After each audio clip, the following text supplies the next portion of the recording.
Welcome to our channel. If you're experiencing issues with your Amazon Echo or want to prepare it for a new owner, follow these step-by-step instructions to perform a complete factory reset. Step 1. Locate the action button on your Echo device. On most Echo models, this is the button with a dot or circle on top of the device.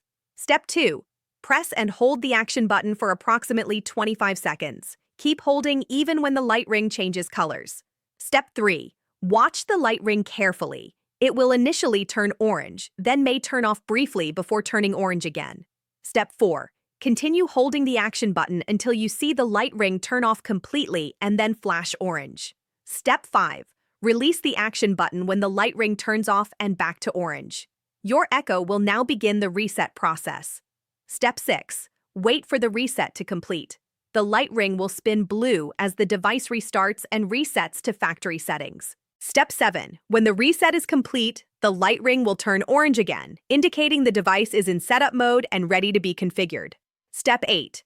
If you want to set up the device again, open the Alexa app and follow the standard setup process to add it as a new device. Step 9. Note that all device settings, Wi-Fi information, and smart home connections will be erased and cannot be recovered after a factory reset. Don't forget to like this video and subscribe to our channel.